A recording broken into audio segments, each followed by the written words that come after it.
Play something, assholes.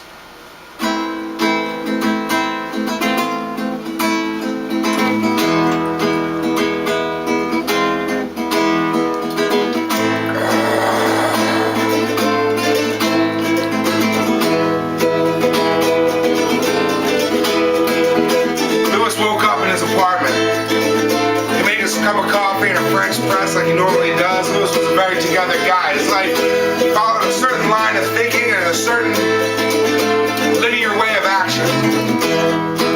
After he had his cup of coffee, he scratched his balls and went down to get the mail. Went to the mailbox, turned his key, opened it up. There was one envelope, and it just said Lewis. No return address, no stamp. Lewis took that envelope and went back upstairs and opened it up. He had an ominous feeling inside of him, and that was correct. It was unquestionably a suicide note from his sister Zelda, who he hadn't seen in months. He couldn't even remember the sound of her voice, which pained him as he read this note telling him the people that he had to contact upon her death, which he could only assume happened right now. Lewis said, I have to see Zelda, I have to see Zelda. He threw on his pants and his shirt and he went outside and he made his way over to Zelda's East Village apartment. He knocked on the door and he banged on the door and he kicked the door and he pounded the door, and Zelda wasn't there, there was no answer.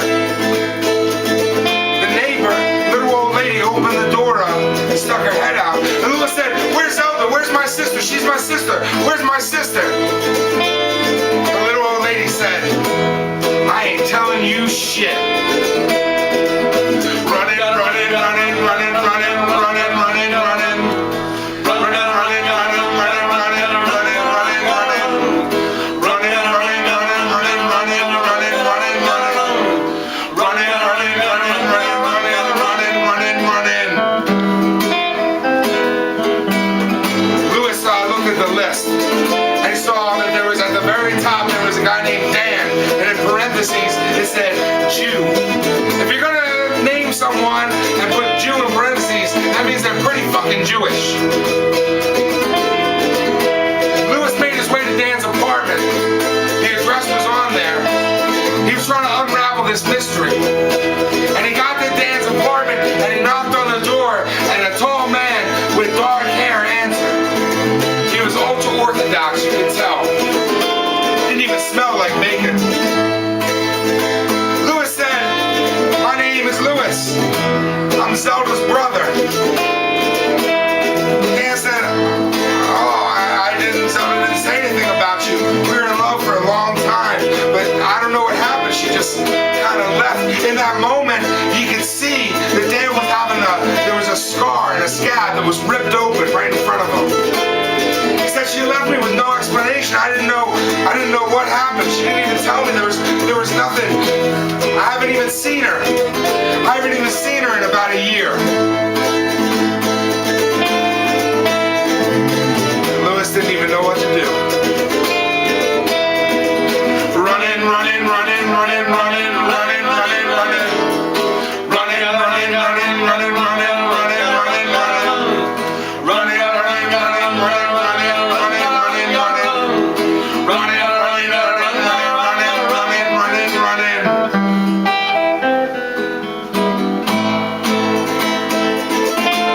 Dan said, come on inside, and Lewis did. When he walked in, his hip bumped into an end table. On that end table was a small little crystal sparrow with a little musical note coming from its little crystal mouth. It was delicate, like gossamer spider webs, and it caught the prisms of the sunlight perfectly and cast rainbows over the inside of the apartment. But those rainbows began to shimmer as the little crystal sparrow fell on the ground and it shattered into a million pieces. Lewis said, oh, I'm sorry. But he saw that wasn't enough because Dan was just crestfallen. It looked like he had ripped his heart out from his chest. He said, that was from Zelda. She gave that to me on our first anniversary. She said that I made her heart sing like a sparrow. It was the only thing that I had left from her, and I looked at it every morning. nothing he could do. When he decided to play his cards the way he only could play his cards, he said, Zelda's dead. Dan just about fell on the ground, keening and rending his clothes. I loved her. I loved her. She was all I had in the world. Lewis said the cops think you did it. I told him that. He said, what are you talking about? He said, she left this list. Let me see it. Dan took the note, and as his eyes went down the list of people, his eyes got wider and wider and wider. He said, Lewis, I hope you know what you're doing. These people are some bad, bad motherfuckers. I hope you have some protection. And just then, Lewis looked down, and he saw Dan's hand creeping toward his waistband. And in his waistband was a menacing, freshly oiled black 44 Magnum. Lewis's line of life was broken. It was going to be an interesting day. Running, running, running, running, running, running, running, running. Running, running, running, running, running, running, running, running. Running, running, running, running, running, running, running, running. Running, running, running, running, running, running, running, running.